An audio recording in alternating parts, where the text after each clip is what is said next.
আপনি যদি গতকালকের ঘটনা দেখেন যে বেধড়কভাবে পিটিয়েছে, অহেতুক পিটিয়েছে, কোনো কারণ নেই।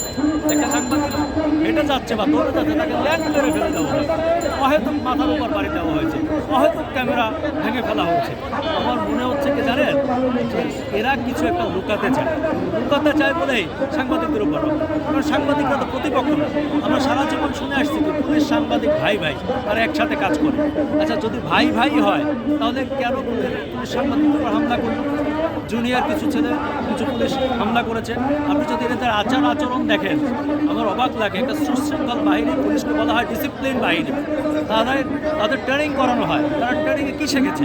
তাদের যদি মুখের ভাষা শোনেন, তাদের যদি বডি ল্যাঙ্গুয়েজ দেখেন, তাহলে মনে হয় না যারা ন্যূনতম কোনো ট্রেনিং করেছে। আমার প্রশ্ন জাগে, এদেরকে নিয়োগ দিচ্ছে কারা?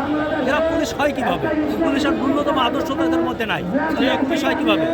আমি চাই যে প্রশাসনের পক্ষ থেকে এদের ব্যাপারে পদক্ষেপ নিয়োগ, পুলিশের যারা ঊর্ধ্বতন কর্মকর্তা আছে তারা তদন্ত করে দ্রুত একটা বিচারের মুখোমুখি হবে। তা নাহলে আমরাও বেশ কিছু চিন্তা ভাবনা করছি।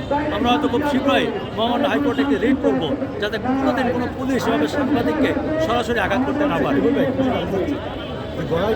কি বলবেন? এই দেখার পরে তারা আঘাত করেছে সহজে একেবারে। আমরা একেবারে যদি বলি, এরা টিনের চশমা পরে থাকে, এরা যখন ইচ্ছা হয় তখন টিনের চশমা পরে থাকে।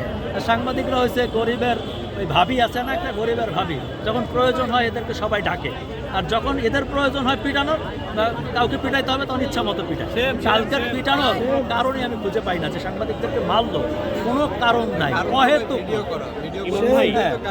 গতকালের সেটা হচ্ছে যখন ডিসি মাসুদকে প্রশ্ন করছিলাম যে ইনকিলাব মঞ্চের উপরে হামলা কেন, আমার কাছে ফুটেজ আছে লাইভ চলাকালীন, উনি ডাইরেক্টই বললেন একেবারে তুই তোকারি করে একটা কথা বললেন। বলার পর উনি মনে হলো যে এই ধরনের প্রশ্ন কেন করা হচ্ছে, মানে এই ধরনের প্রশ্ন করা যাবে না। তারপর উনি চলে যাওয়ার পর ওনার বাহির অহেতুক কেল ঘুষি দেওয়া শুরু করলো। কারণটা হচ্ছে উনি যেহেতু তুমি বলেছে তাই ওনারা তুই তোকারি করে মারপিট করতে পারবে। এইটাকে কীভাবে? স্বাভাবিক, ধরেন একজন সিনিয়র যখন জুনিয়রকে প্রশ্রয় দেয় বেয়াদবি করার, তারা তো বেয়াদবি করবে।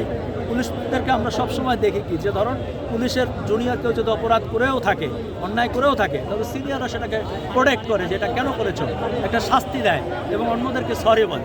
কালকে আমরা এমন কোনো ম্যানার দেখিনি, আমরা অভদ্রতা দেখেছি, অসভ্যতা দেখেছি, যে মারতেছে জুনিয়ররা তাদেরকে কোনো রকম, সিনিয়র যারা আছে তাদেরকে কোনো রকম না থামিয়ে, তাদেরকে প্রতিবাদ না করে ইনডাইরেক্টলি তাদেরকে উস্কানি দিয়েছে এবং এমন একটা ভাব দিয়েছে যে তোমরা মারলে মারতে পারো। বিষয়টা ক্লিয়ার ছিল। গণঅভ্যুত্থানের সময় ঠিক পুলিশের এরকম আগ্রাসী, বিশেষ করে আমরা যারা সংগ্রহকালীন ছিল সেই সময় এরকম অবস্থা ছিল যদি বলি, সেই জায়গাতে এইরকম একটা সামান্য ঘটনার জায়গা থেকে পুলিশ এরকম গণমাধ্যমের উপর ডিরেক্টলি এভাবে যাওয়া, আপনি কি বলবেন? আপনি বাংলাদেশ বাদ দেন, পৃথিবীর কোন দেশ